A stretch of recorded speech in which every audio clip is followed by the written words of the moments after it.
با غضب از صالح پرسید چرا تو هیچ چیز نمیگویی و ناراحت نمیشوی؟ من تو رو تحقیر میکنم ولی تو گویا چیز نشنیده ای. صالح با آرامیش پاسخ میدهد که وقتی کسی تحفه به کسی میدهد و آن شخص آن را قبول نمی کند، تحفه در دستی کی میماند؟ هر وقتی کسی شما را آزار میدهد، آنگاه احساس میکنید که در باطن شما چیزی آسیب پذیری وجود دارد.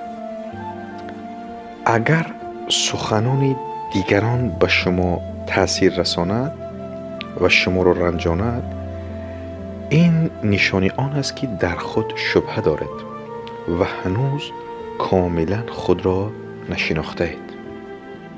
در حقیقت وقتی که کسی شما را نادان میخواند و شما باور میکنید که این حقیقت دارد، احساس رنجش، عصبانیت در شما پیدا میشود. اما اگر شما خود را به خوبی بشناسید و باور داشته باشید که نادرست نیستید، در مقابل چنین سخنان تنها میخندید. هر انسان خود را بهتر از همه میداند. اگر کسی شما را داوری کند و شما آزرده شوید، این نشانی آن است که شما هنوز به پررگی به خویشتن باور ندارید. اگر کسی شما را نادان گوید و شما خود را شخصیتی مستقیم و روشن دانید، سخنان دیگران به شما تأثیر نمی رسانند. به خاطر گیرید که اگر خود را پر بشناسید، هیچ کس نمی تواند به باطن شما آسیب رساند. آنها شاید به تن، ذهن و احساسات شما تأثیر رسانند، اما روح حقیقی شما به آسیب میماند. پس وقتی که کسی شما را رنجانیده نمی شود، چشمانتان را بپوشید. اگر حقیقت باشد قبول کنید، اگر نه بخندید و جدی نگیرید. رنجش و غمگینی تنها نشانه جوانی و ناقصی باطن بودن است. از آن دور شوید. بگذارید که خنده و رقص به شما آرامش بخشد. یک داستان را میخواهم عزیزان برایتان نقل کنم که در این موضوع بسیار موافق می آید. روز یک استاد معرفت و خودشناس و خردمند به نام صالح در محل خود سخنرانی میکند.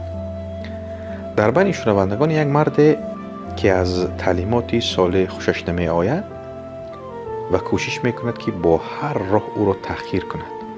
او در میان مردم سخنان ناسزا و زبان می آورد. تلاش میکند که صالح را ناراحت و در چشم مردم یعنی شرمنده سازد.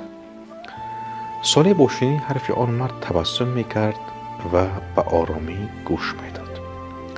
هنگامی که مرد دیگر تحمل آرامش صالح را نداشت، با غضب از صالح پرسید چرا تو هیچ چیز نمیگویی و ناراحت نمیشوی؟ من تو رو تحقیر میکنم ولی تو گویا چیز نشنیده ای.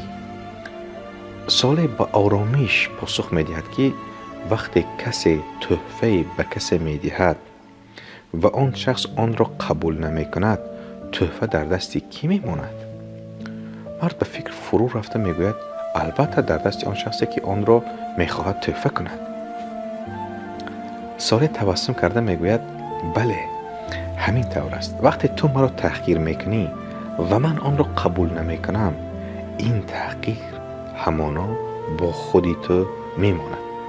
هر کس مسئول احساسات خود و کلام است که میگوید. من به احترام و صلح با خود قرار دارم و برای همین سخنان تو نمیتوانند آرامی مرا برهم زنند.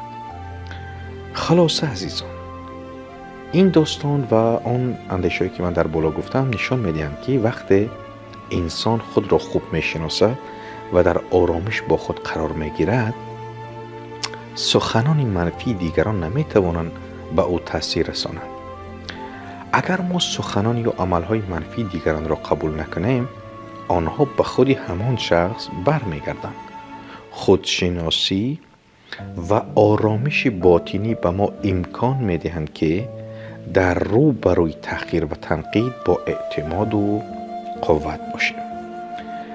از این رو عزیزان، من بسیار میخواهم وقتی که کسی میخواد شما را ناراحت کند، کسی میخواد شما را تحقیر کند، وقتی شما لایق آنها نیستید، شما هم در برابر آنها دشنام و تحقیر رو نکنید.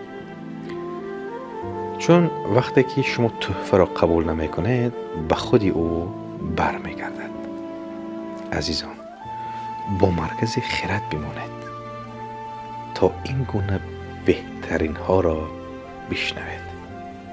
ما همه تلاش را میکنیم تا برای شما بهترین ها را پیشنهاد کنیم. همیشه شاد و مسرور و موفق بمانید عزیزان.